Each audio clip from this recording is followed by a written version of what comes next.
What happens when Hollywood royalty meets radio royalty and the gloves come off?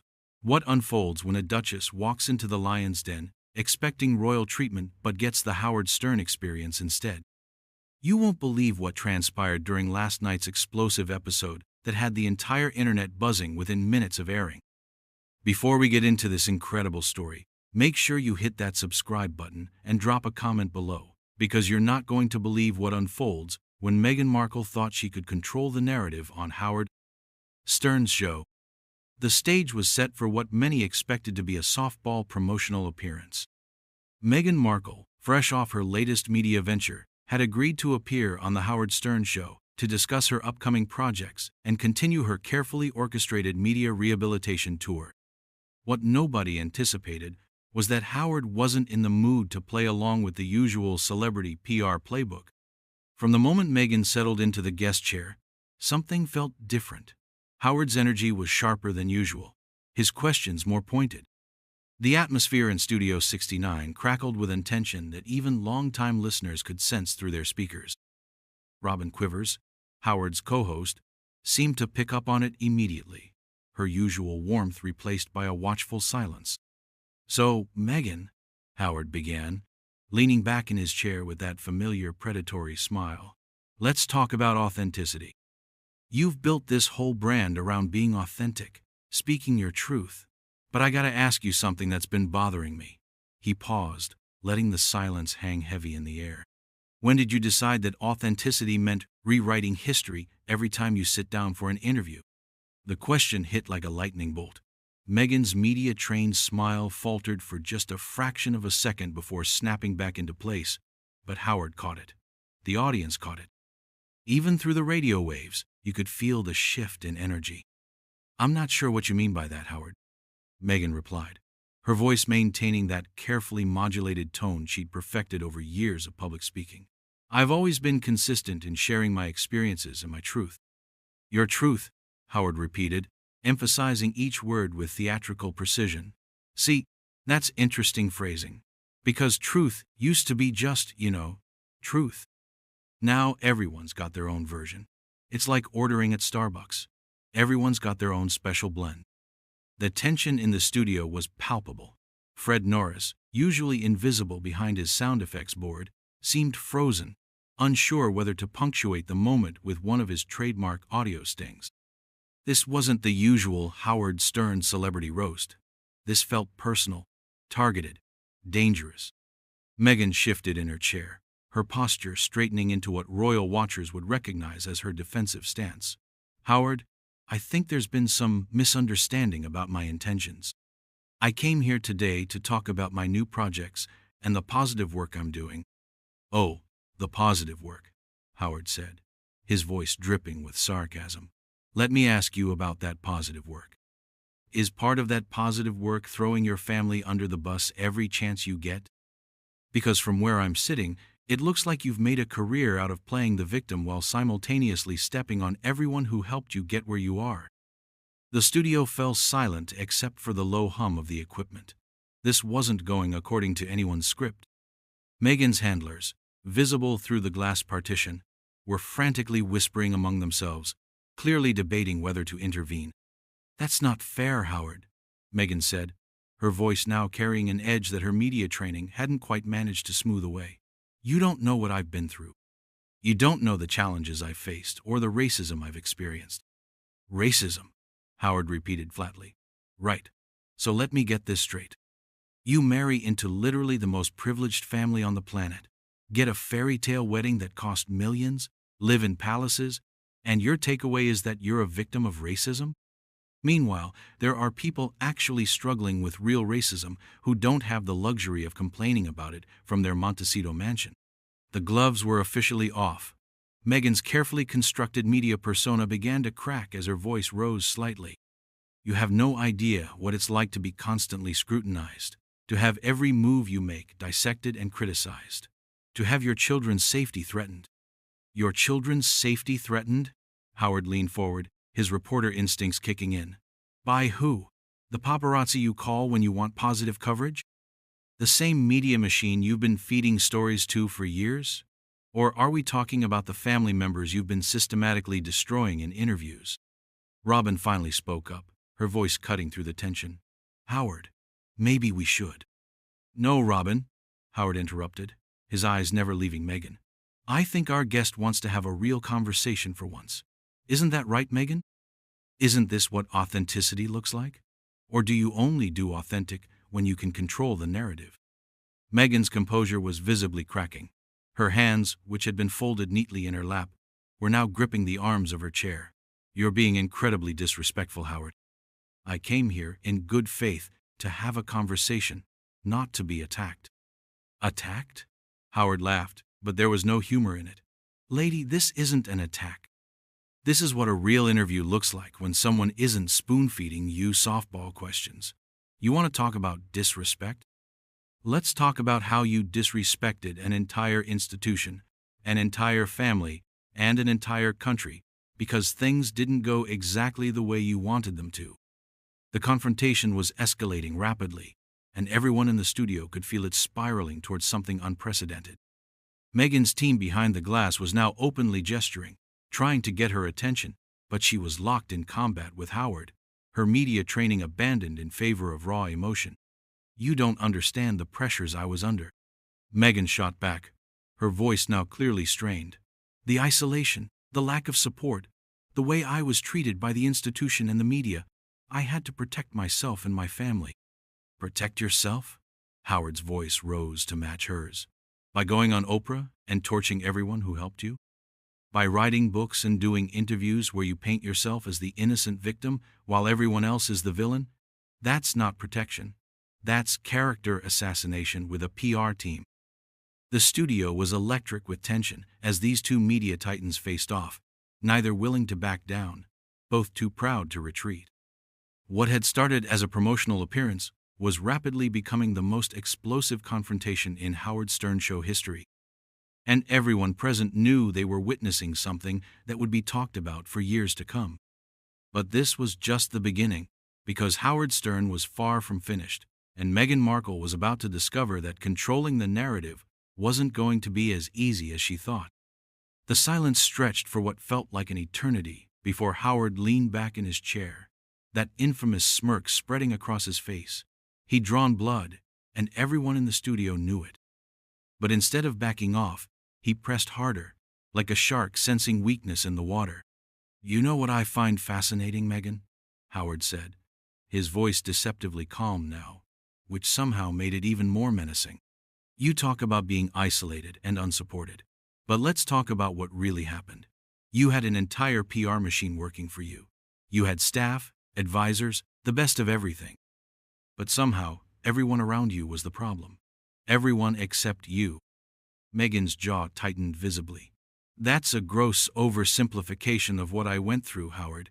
You're reducing complex institutional problems to complex institutional problems? Howard interrupted, his voice rising again. Is that what we're calling it when you can't get along with your sister-in-law? When you make bridesmaids cry? When staff members are quitting left and right because they can't work with you? At what point do you look in the mirror and think, maybe I'm the common denominator here? The accusation hung in the air like a toxic cloud. Robin shifted uncomfortably in her chair, while Fred remained statue still behind his console.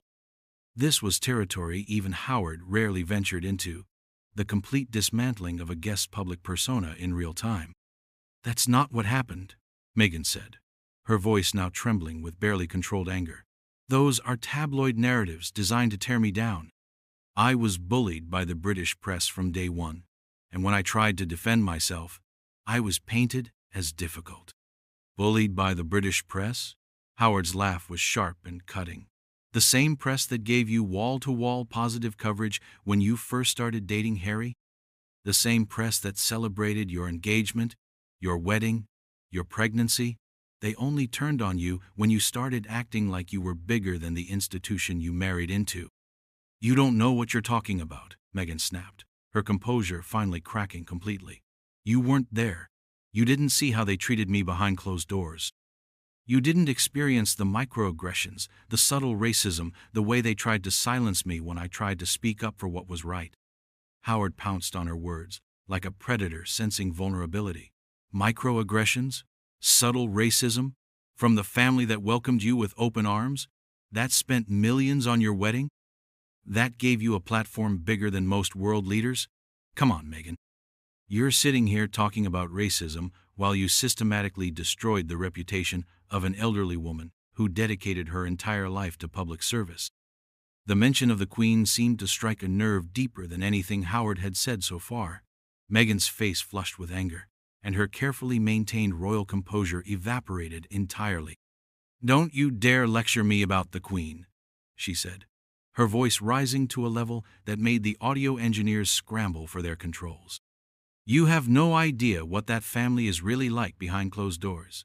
The silence, the complicity, the way they protect their own while throwing everyone else to the wolves." "Their own?" Howard leaned forward aggressively. "Last I checked, you married into that family. Harry was their own too, until you convinced him to burn every bridge he had. You turned a war hero, a beloved prince, into your personal attack dog against his own family. How does that feel, knowing you destroyed a man's relationship with his father, his brother, his entire heritage?" The studio was electric with tension as Meghan's mask finally slipped completely. "Harry made his own choices. I didn't force him to do anything. He saw how I was being treated, and he chose to protect his wife and children. That's what real men do. They protect their families." "Protect?" Howard's voice dripped with disdain. "Is that what you call it when you air your family's dirty laundry on international television? When you make vague accusations about racism without naming names, letting the internet destroy innocent people? When you release private conversations and personal details for profit? That's not protection, Meghan. That's revenge." The accusation hit like a physical blow. Meghan's hands were visibly shaking now, her carefully applied makeup unable to hide the flush of anger coloring her cheeks. Her team behind the glass was in full panic mode, gesturing frantically for her to end the interview, but she was too deep in the fight to back down. "You think you know everything, don't you?" Meghan said, her voice now shaking with rage. "Sitting in your studio, making jokes, thinking you understand what it's like to be a woman of color, trying to navigate an institution built on centuries of exclusion and privilege. You have no idea what I sacrificed, what I gave up, what I endured." "What you endured?" Howard stood up from his chair now, towering over the interview space. "You endured living in palaces? You endured having a staff of dozens? You endured wearing million-dollar jewelry and designer clothes? You endured having the entire world watching your fairy tale wedding? My heart bleeds for you, truly." The sarcasm was so thick it could be cut with a knife. Robin tried once more to intervene. "Howard, maybe we should take a break." "No breaks," Howard snapped, never taking his eyes off Meghan. "Our guest wanted authenticity. She wanted a real conversation. Well, here it is. No handlers, no scripted questions, no safe space, just truth." Meghan was on her feet now too, her carefully arranged composure completely shattered. "You want truth? The truth is that you're a bully who gets off on tearing people down. The truth is that you represent everything that's wrong with media. The cruelty, the lack of empathy, the willingness to destroy people for entertainment. And you," Howard shot back, pointing directly at her, "represent everything that's wrong with modern celebrity culture. The victimhood, the entitlement, the inability to take responsibility for your own actions. You've made a career out of burning bridges and then claiming you're being persecuted when people don't want to work with you anymore." The confrontation had reached a fever pitch, with both participants standing, facing off across the interview table like gladiators in an arena. The studio staff was frozen, unsure whether to intervene or let this historic meltdown continue to unfold. But Meghan wasn't finished. Her eyes blazed with fury as she prepared to deliver what she clearly thought would be the killing blow, setting the stage for the most explosive finale in talk show history. "You want to know what the real truth is, Howard?" Meghan's voice was now pure venom, her royal training completely abandoned. "The real truth is that you're a has-been shock jock who peaked 20 years ago, and now you have to attack women to stay relevant. You're threatened by strong women who don't bow down to your pathetic attempts at intimidation." The studio went dead silent. Even Howard seemed momentarily stunned by the sheer audacity of the attack. But if Meghan thought she had landed a devastating blow, she had severely underestimated who she was dealing with. Howard's face slowly transformed into something that regular listeners would recognize as his most dangerous expression, the calm before the storm. When he spoke, his voice was quiet, measured, and absolutely lethal. "Strong women?" Howard said, each word dripping with contempt. "Lady, I've interviewed actual strong women. Oprah built an empire from nothing. Barbara Walters broke barriers when journalism was a boys' club. Hillary Clinton fought her way to the top of American politics. You? You married into royalty and then spent every waking moment complaining about how hard your life was. That's not strength. That's the opposite of strength." Meghan's face went white with rage. "How dare you compare me to other women like we're competing in some misogynistic ranking system? You don't get to define what strength looks like for women, especially women of color who face challenges you could never understand." "Women of color?" Howard's voice rose to match hers. "You want to talk about women of color? Let's talk about all the women of color who actually face real discrimination, real poverty, real struggles, while you sit in your mansion complaining about how the royal family didn't appreciate your Hollywood background enough. You've turned your mixed-race heritage into a weapon you use whenever someone criticizes your behavior." The accusation was so brutal, so direct, that the entire studio seemed to recoil. Fred actually looked up from his console for the first time during the entire interview, his eyes wide with shock.